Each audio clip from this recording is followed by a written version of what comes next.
और कहानी लिखी जाती है 2020 की कहानी जब लिखी जाती है तो नीतीश कुमार दूर दूर तक कहीं नजर नहीं आते।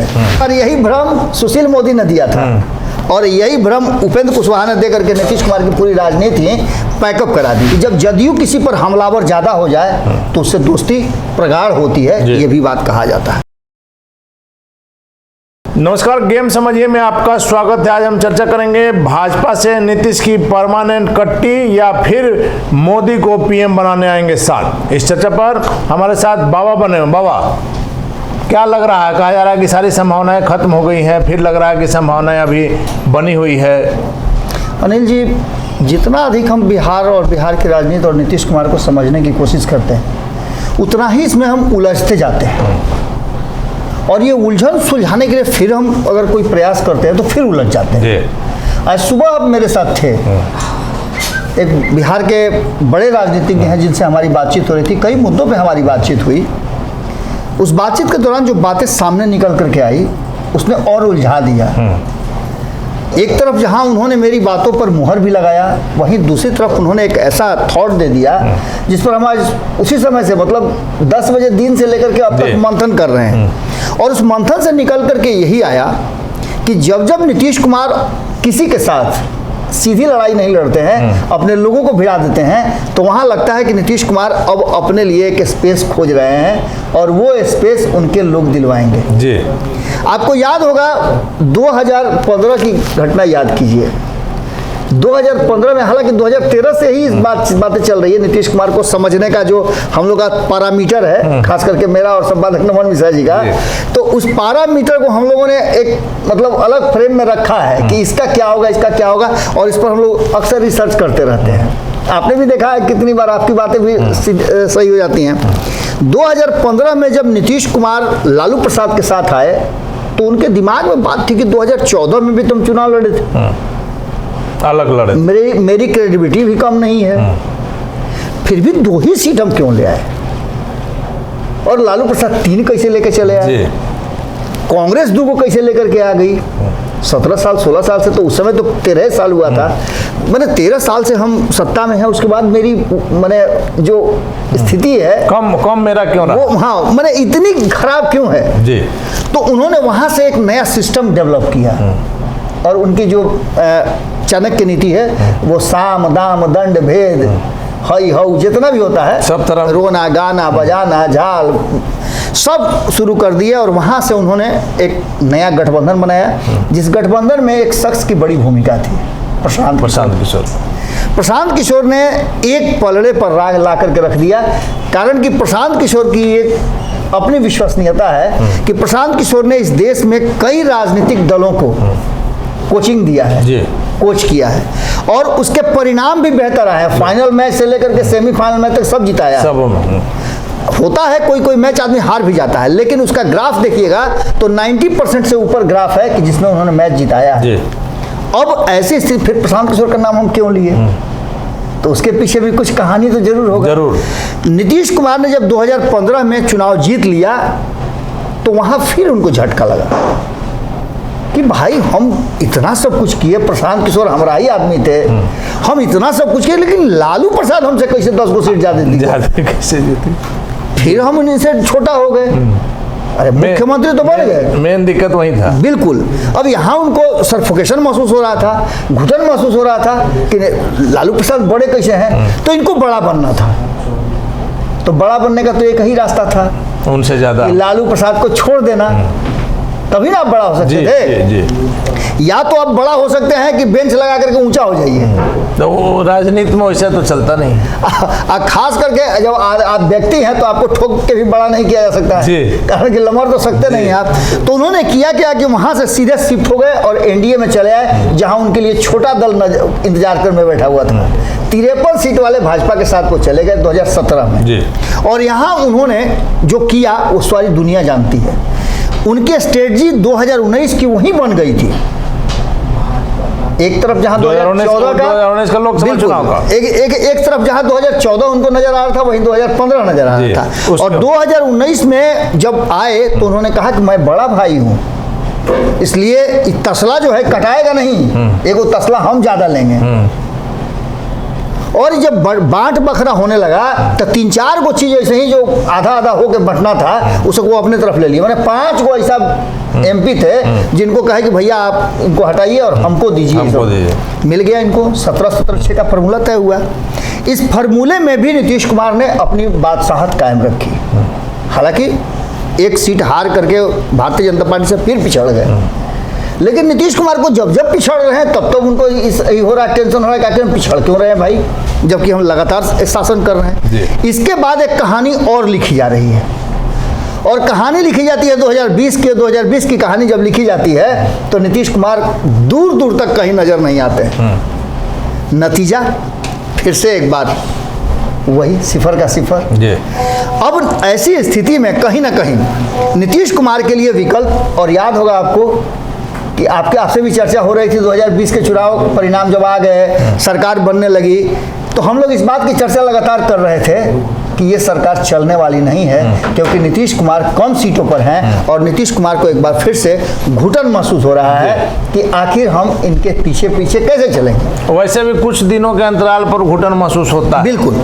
तो अब क्या हुआ कि नीतीश कुमार जी यहाँ से फिर अपना रास्ता खोजने लगे, और जो पिछले विधानसभा की कार्रवाई, विधानमंडल की कार्रवाई चल रही थी, हमने तभी इनके बॉडी लैंग्वेज और तेजस्वी यादव के जो इन दोनों के आंखों में बातें हो रही थी और जो लाइव दिखला रहा था, उससे हम लोगों ने समझ लिया था कि अब ये बहुत लंबा संबंध नहीं चलने वाला है। और जैसे ही चाचा भतीजा दोनों मोदी के पास गए जातीय जनगणना कराने के लिए, यह तभी तय हो गया था कि नीतीश कुमार के मन में बहुत कुछ चल रहा है और इसका परिणाम ठीक नहीं होगा। भारतीय जनता पार्टी को तभी समझ जाना चाहिए था, लेकिन भारतीय जनता पार्टी ने तब उचित नहीं समझा और नीतीश कुमार के साथ वो लगातार पीछे पीछे चलने के लिए जानी जाती है। अब खास करके बिहार में। बिल्कुल। अब इन सारी चीज़ों को लेकर के 2024 के चुनाव को अगर मद्देनजर रख करके इन सारी घटनाओं को देखें तो एक बार फिर से वहीं आके बात अटक गई है।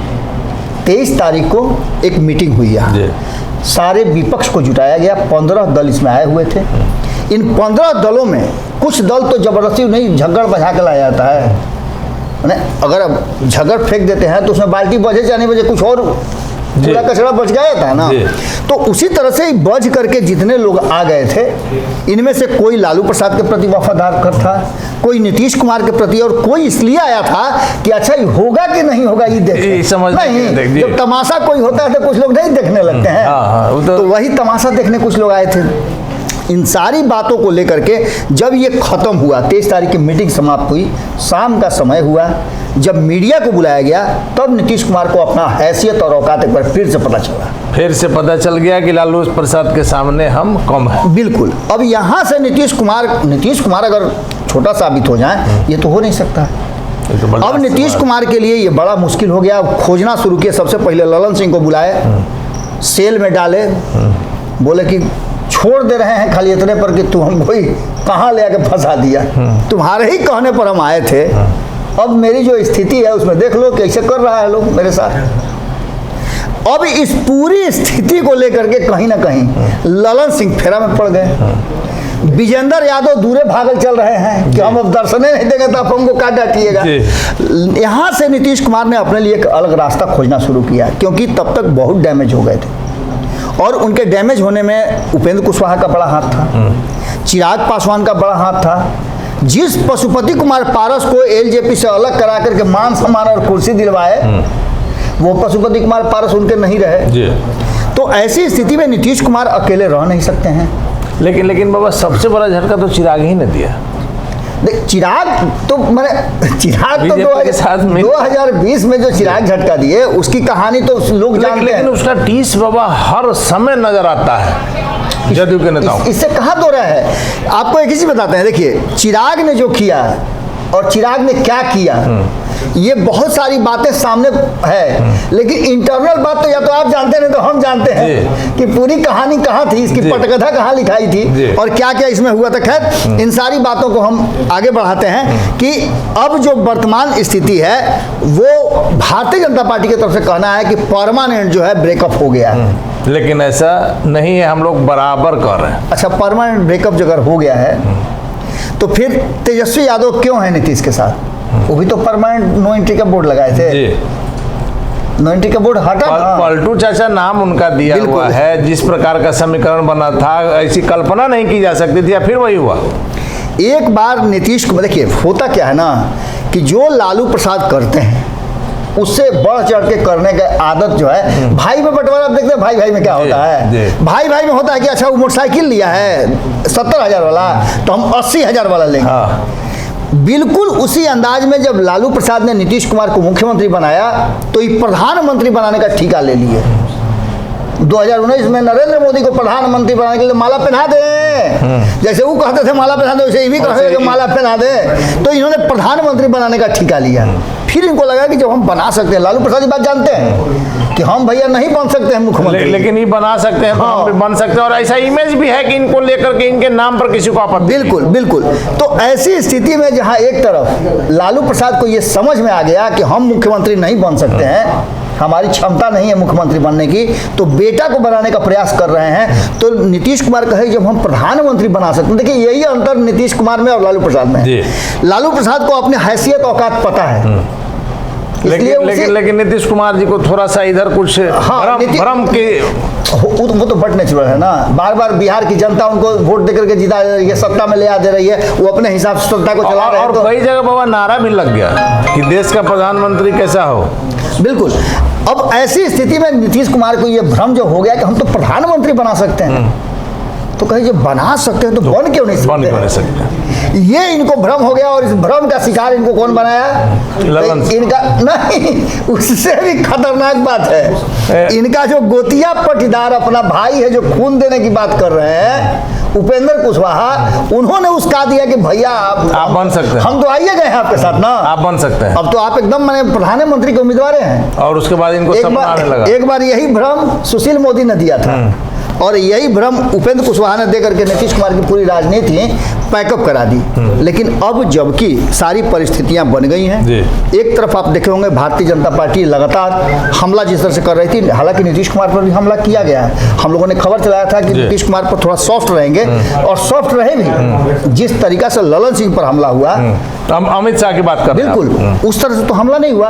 और उसके बाद से भारतीय जनता पार्टी का आप देखे होइएगा कि एक बड़ा हिस्सा लगातार ललन सिंह को उखाड़ कबाड़ करने के लिए तैयार है। ललन सिंह के साथ पूरी टीम नीतीश कुमार की तैयार हो गई है। आपने देखा वो सारे प्रवक्ता बैठ करके और ललन सिंह का सपोर्ट कर रहे हैं, ललन सिंह को डिफेंड कर रहे हैं। तो वहीं आपको बता दें कि ये 15 दल मिल करके जो कर रहे थे, उससे संतुष्ट कहीं भी नीतीश कुमार नहीं लग रहे हैं। संभावना तो यहाँ तक व्यक्त की जा रही है, आपसे चर्चा हो ही रही थी कि संभावना तो यहाँ तक व्यक्त की जा रही है कि जो 10 से 12 तारीख तक शिमला की बैठक है, वो बैठक भी कैंसिल न करना पड़े या उसका स्थान परिवर्तन न करना पड़े। संभावना है बिल्कुल, क्योंकि कांग्रेस को ये मंजूर नहीं है कि आप हमको 400 से कम सीट पर लड़ने दीजिए।